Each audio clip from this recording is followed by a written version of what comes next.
Бишкекте жылуулук түтүктөрү алмаштырыла баштады. Маалымат караганда эски түтүктөр Советтер Союзунда, башкача айтканда 1985 жылы коюлган. Ал эми жаңы түтүктөр дагы 40-50 жыл кызмат кылынары айтылууда.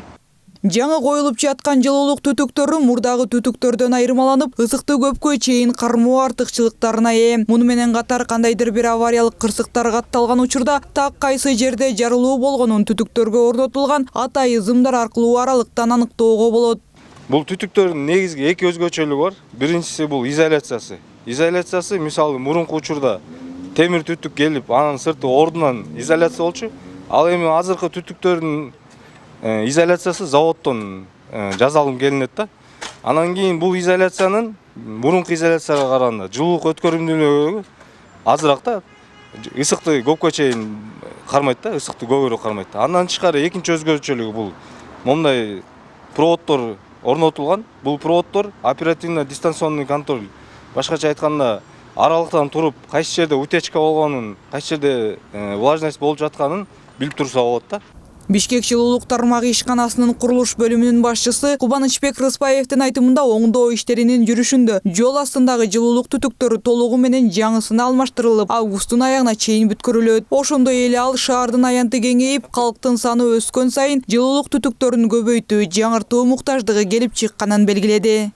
Быйылкы жылда айтсак, быйыл жылда мынакей азыркы 700 метр түтүк алмаштырабыз десек, негизи 2 километр быйылкы пландарыбыз бар, 2000 метр алмаштырабыз деп.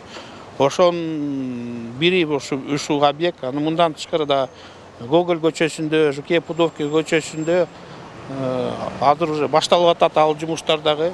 Быйыл ошо буюрса основной магистральный чоң диаметрлы трубаларды алмаштырып, чоңойтуп, көлөмүн чоңойтуп, шаар өсүп атат.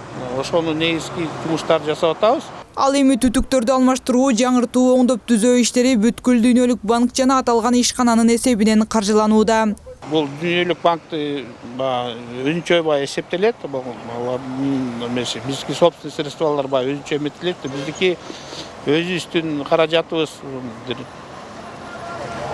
250-270 миллион тегерегинде өз каражатыбыз эметип атабыз. Калган акчасы бир 500 миллион тегерегинде бул дүйнөлүк банктын кредит акчасы. Эскерте кетсек, Борбордо жылуулук түтүктөрүн алмаштыруу жана оңдоо иштери башталганына байланыштуу айрым жолдордо кыймылга чектөө киргизилди. Тактап айтканда 10-майдан тарта Борбор калаадагы Жукеев Пудовкин көчөсүнүн, Медеров жана Кулатов көчөлөрүнүн ортосундагы тилкесинде унаа кыймылына убактылуу чектөө киргизилет. Ага ылайык Бишкек жылуулук тармагынын кызматкерлери жарандарды коопсуздук эрежелерин сактоого чакырууда. Айтурган Жапаркулова, Эрлан Кыдырбеков, Ньюс ТВ.